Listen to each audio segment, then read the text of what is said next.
Bismillahirrahmanirrahim.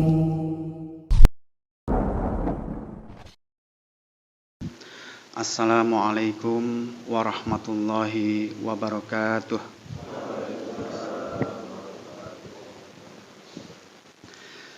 Alhamdulillahirabbil alamin, wassalatu wassalamu ala nabiyyina Muhammadin wa ala alihi wa ashabihi ajmain. Semoga Allah Rabbul Alamin yang hari ini saat ini sedang menatap, sedang melihat kita semuanya. Allah zat yang dalam setiap kebaikan-kebaikan yang kita lakukan senantiasa tertuju agar endingnya nanti kita diberikan kesempatan untuk berjumpa dengan Allah di surganya nanti. Allah yang kita tuju itu betul-betul harus kita libatkan dalam perkara apapun yang sedang kita upayakan kebaikannya. Nah, kita berdoa, semoga saya pribadi, Bapak, Ibu, saudara-saudari semuanya, ketika mendapatkan informasi ada pola-pola pendidikan yang baik dalam cara kita mendampingi anak-anak kita untuk tumbuh kembang. Jika mendapatkan sebuah pola asuh yang baik, kita berdoa, kita berharap semoga saat itu diiringi dengan taufiknya Allah, sehingga kita dimampukan untuk menjalankan pola asuh parenting yang baik di dalam rumah tangga kita. Nah, sebaliknya juga demikian, ketika kita mendapatkan sebuah gambaran, sebuah informasi, ada nih pola-pola parenting kita, pola asuh kita di rumah yang keliru, yang salah, yang tidak baik. Semoga di saat yang sama Allah juga memberikan taufik sehingga kita diberikan kemampuan, diberikan kekuatan untuk meninggalkan pola asuh kita yang sudah salah, yang sudah terlanjur keliru tersebut. Nah, ini menjadi pondasi bagi kita semuanya.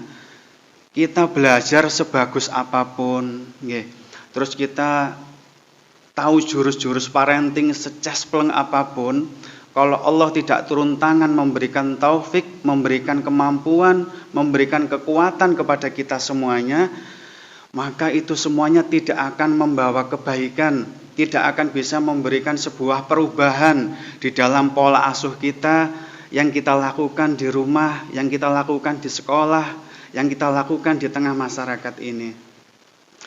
Untuk itu, salah satu konsekuensi ketika kita sadar bahwasannya kita tidak mungkin bisa berbuat kebaikan dan istiqomah di atas kebaikan itu tanpa pertolongan Allah, maka coba yang pertama,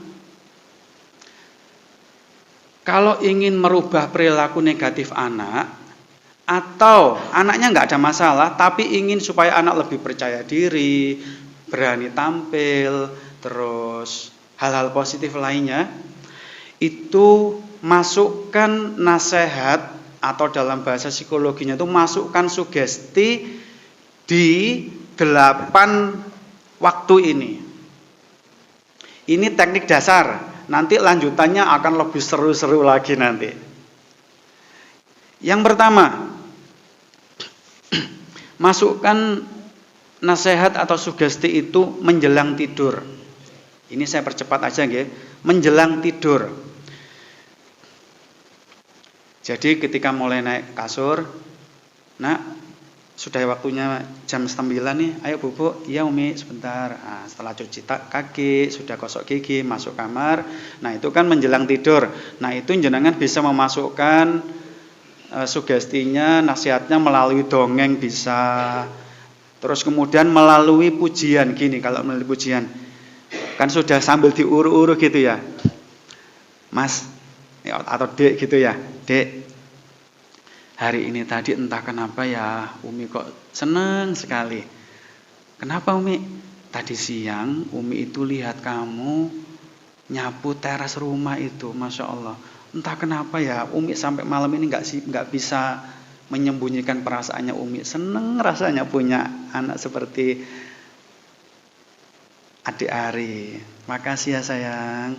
Moga-moga anak Umi cepat tetap seperti itu. Nah, sudah cukup seperti itu.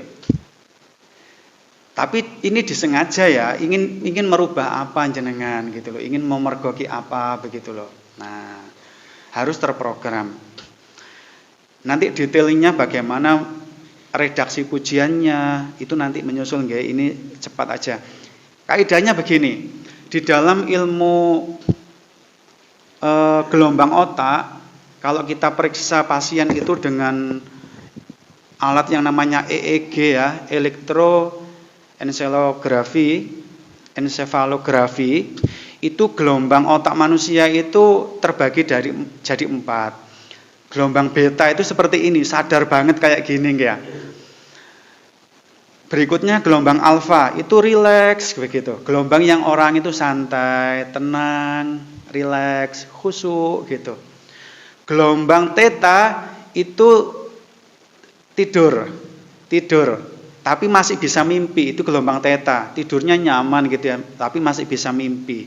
Gelombang delta itu tidurnya bleksek, wes gak mimpi apa-apa. Betul-betul bleksek, gak kerasa apa-apa itu namanya gelombang delta. Nah, pengaruhnya dengan ilmu pelajaran kita, nasihat apapun kalau diberikan pada saat RAS, reticular activating system kita on, itu nggak akan masuk.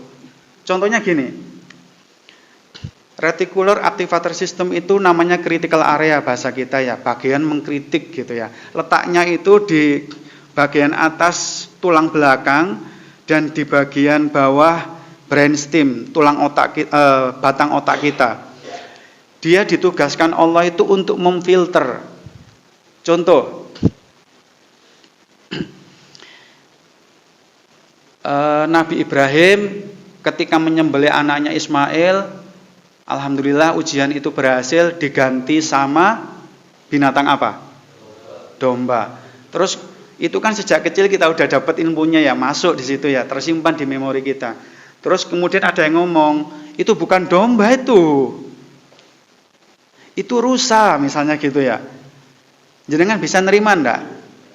Enggak bisa, karena ketika dapat ilmu baru yang digantikan itu rusa, itu langsung reticular activating system ini kan yang nerima, setelah diproses otak diterima sama RAS tadi, kemudian ditanyakan ke memori yang ada di hati kita, betul enggak hewannya untuk nggantiin Ananda Ismail saat itu rusa? Enggak, memori di situ ini domba. Oh iya, ya udah kalau gitu tolak aja reticular activating systemnya, tolak. Enggak, itu salah itu. Aku berani mati mempertahankan kalau itu adalah domba. Nah, itu fungsinya. Nah, sama. Tetapi itu akan menjadi off ketika reticular activating system itu off, enggak mengkritisi input apapun yang masuk ketika kita tidak dalam keadaan beta. Sadar ngeten ini. Dalam keadaan alpha, relax, theta, tidur tapi belum terlelap banget. Nah, kalau delta juga sudah enggak fungsi. Jadi, kalau anak mau tidur itu sudah alfa. Menjelang tidur itu alfa. Critical areanya off, enggak on, enggak mengkritik apapun. Jadi masukkan nasihat-nasihat itu masuk terekam dalam hati. Itu kaidahnya nggih.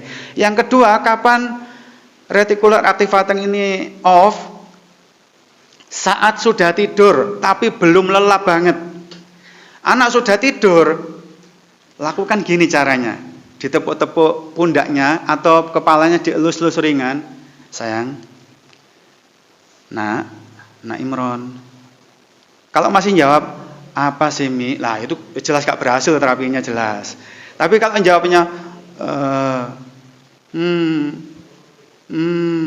nah itu kesempatan. Itu reticular activating systemnya lagi off, masukin. Misalnya Joni tadi sedang kita program untuk tidak malas belajar ya, karena anak ini mau malas Joni ini, langsung masukkan. Joni sayang, mulai hari ini dan seterusnya, Joni semangat kalau belajar, Joni rajin kalau belajar, Umi sayang sama Joni. Cukup. Lakukan itu setidaknya 3 minggu. Biasanya sebelum 3 minggu, insya Allah berhasil.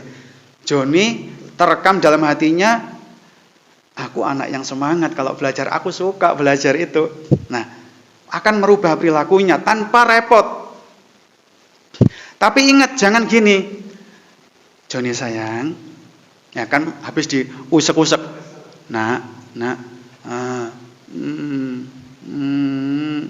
gitu ya, Joni sayang, mulai sekarang dan seterusnya jangan malas lagi ya. Jelas gagal itu, nggak boleh ngomong jangan malas, karena malasnya masih masuk, yang terekam nanti malasnya.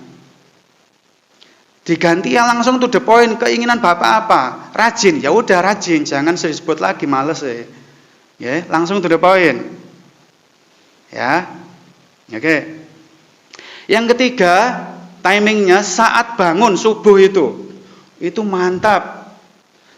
Ini paling berhasil, paling mudah.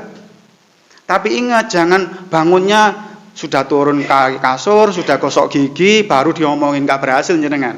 Gagal. Bangun jeder, mukanya sih muka bantal gitu itu loh Pak, muka guling. Nah, mulet ya, bahasa kita ya, bahasa Indonesia ya, apalagi nanti dikritik lagi. Ya, mulet. Nah, langsung. Nanda sayang, mulai sekarang dan seterusnya, Nanda anak yang rajin belajar, semangat belajarnya. Umi sayang Nanda. Apa sih Mi? Gak usah diceraikan, protes gitu ya. Apa sih Mi? Gak pengaruh sama sekali. Nasihat tetap terekam dalam hati. Komplain apapun gak ngaruh, tetap berubah si anak insya Allah. Gak usah peduli dengan komplainnya. Apa sih Mi? Udah tetap masuk itu sudah, santai aja. Nah, itu yang ketiga ya. Kapan-kapan lebih detail ilmiahnya. Yang keempat, saat selesai makan besar. Masih ingat enggak? Mbah-mbah kita dulu itu, semen kalau eling-eling generasi dulu. Kalau mau nasihatin anak cucunya, mesti diajak makan dulu itu mesti. Setelah makan kenyang, baru dinasihati. Kamu itu sudah mulai gede nak. Mbok yo yang ngerti, orang tua nek di rumah dibantuin, jangan mainan saja. Bisa ya nak, bisa ya Le. Ingat, orang-orang tua dulu nggak ngerti ilmu psikologi, tapi nek nasihatin anak ngerti terapannya. Habis makan besar, tapi ingat ya, waktunya cuma 5 menit. Reticular activating system off itu setelah makan besar cuma 5 menit. Jangan habis makan, minum, ngobrol-ngobrol nggak karu-karuan, baru dinasihatin gagal. Habis makan gitu ya, baru dinasihatin, targetkan apa yang ingin dinasihatkan. Ini yang dipakai para sales tenaga penjualan. Kalau ngunjungi jenengan, kalau mau meeting gitu ya, mau apa, mau jual produk, mau mengenalkan produk, bos, ayo ke resto ini makan dulu bareng-bareng. Kejebak ente. Nah, begitu sampai restoran, bos makan dulu. Enggak, ente anu dulu, presentasi dulu gitu. Perut lapar nggak bisa diprovokasi. Reticular activity sadar sesadar-sadarnya, nggak iso dirayu. Tapi jenengan sudah makan, tambah bos, tambah silakan, ini nasinya, ini ikannya. Begitu kenyang, disikat sama promosinya. 1 ton apa 2 ton? 3 ton bos. Nah, langsung. Hati-hati. Itu strategi, gunakan untuk anak-anak kita. Ya. Ingat 5 menit. Nah, saat terperangah bahagia. Saat terperangah bahagia. Anak-anak itu kalau di Al-Um itu kan seneng nih. Kalau saya itu mau nerapi, mesti saya bawa Silver Queen gitu ya. Kan jarang mereka karena memang Allah takdirkan dari keluarga yang tidak mampu. Nah, misal gitu ya, saya Ananda A sudah masuk nih ruangan gitu ya, mau nerapi anak ini bulian gitu ya. Nah, udah gitu, begitu masuk, ada apa Ustadz? Mas, Ustadz punya hadiah, mau ndak? Apa? Ambilkan dari saku gini ya. Tenet. Mau ndak?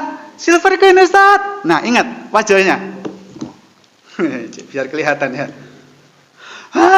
Silver Queen Ustaz, mau. Nah, itu terperangah bahagia. Nah, saat seperti itu ingat cuman 10 detik. Nasihat seperti itu, John, mulai sekarang dan seterusnya kamu itu sayang sama teman-temanmu, nak. Bisa ngomong, nggak nyakitin yang lain. Bisa ya, John? Ustaz sayang sama kamu. Pas 10 detik, beres.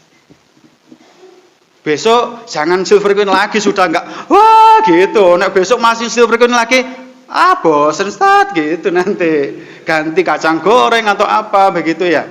Nah, manfaatkan, cari apa kesenangan anak-anak jenengan yang kalau tahu itu terperangah, manfaatkan terperangah itu 10 detik, masukkan apa yang menjadi prioritas utama target jenengan. Yang berikutnya, setelah setelah menguap, apa bahasa Jawanya? Angop. Nah, setelah angop itu hanya 5 detik. Ingat loh, itu kan Mas itu angop, langsung Mas disugesti Mas. Semua. Nah, setelah angop, bukan saat angop ya. Nanti jangan salah terapan, saat angop dimasukkan nasihat, ya enggak masuk. Setelah angop, nah, cuma 5 detik langsung masukkan. Ya, makanya jangan banyak-banyak. Nah, kamu sekarang itu rajin, pinter, soleh, ke masjid. Enggak masuk. Targetkan satu persatu. Ya. Berikutnya, ngapunten sangat. Ini efektif, tapi lucu. Saat ngejan. Apa Pak bahasa kita ya? Ngedan ya? Nggih.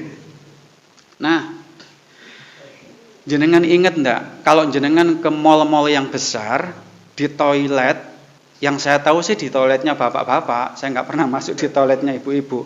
Di toiletnya bapak-bapak itu, kalau sedang ngapunten ya, pipis gitu ya, di depannya itu ada TV, monitor. Iklan di situ, nggak ada film Popeye gitu, nggak ada.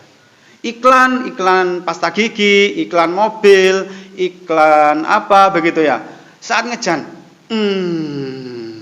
itu reticular activating system nggak aktif sama sekali. Nah, ketika ngejan begitu, yang muncul adalah mobil merek A. Nah, jenengan nggak sedang butuh mobil. Tapi sewaktu-waktu nanti, beberapa bulan, berapa tahun, ketika jenengan pengen ganti mobil, atau belum punya mobil, pengen punya mobil, yang muncul pertama adalah yang muncul di toilet itu. Saat jenengan ngedan itu tadi. Itu banyak dimanfaatkan oleh tenaga-tenaga komersial di mal-mal, di tempat-tempat mewah, memanfaatkan itu. Nah, di kamar mandi jenengan, pas di depannya anak-anak kalau medongkrong itu, kasih mamat lagi nih. Mamat anak rajin, kalau memang yang ditargetkan supaya nggak males lagi gitu ya. Nah, tulis gitu sehingga pada saat mamat yang dibaca itu, nah, efektif Pak. Makanya kenapa kalau pas di toilet selalu banyak ide bermunculan. Karena saat itu reticular activating system itu nggak aktif. Semua ide, intuisi itu keluar semua. Manfaatin. Tapi jangan kalimat-kalimat yang kalimat thayyibah gitu, nggih jangan. Ya nasihat-nasihat, mamat anak yang rajin, mamat anak yang baik, mamat pemaaf gitu ya. Targetkan itu ya. Nah, yang terakhir ada yang namanya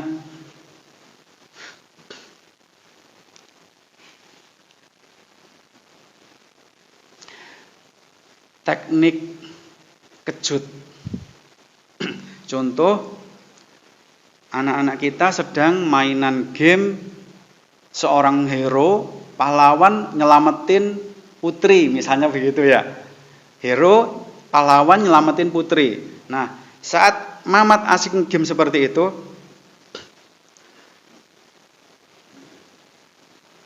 namanya siapa ya enaknya ya, tokohnya, Superman ya, Superman. Wah, Superman hebat ya Mat, bisa berjuang membela orang, menyelamatkan orang seperti itu. Seperti kamu, Mat. Kamu anak yang suka menolong. Nah, sudah. Tapi ingat, teknik kejut itu harus ada sentuhannya. Mamat mainan atau lihat TV ya, lihat TV apa ini yang lagi tren. Habis Piala Dunia kemarin, nah Kapten Tsubasa lah. Nah, Mamat nonton Kapten Tsubasa. Sepak bola, Pak ya. Nah, ketika jenengan tahu begitu, datangi deket, belum ditepuk dulu. Tsubasa hebat ya, Nak. Bisa berjuang terus tanpa pernah menyerah seperti itu.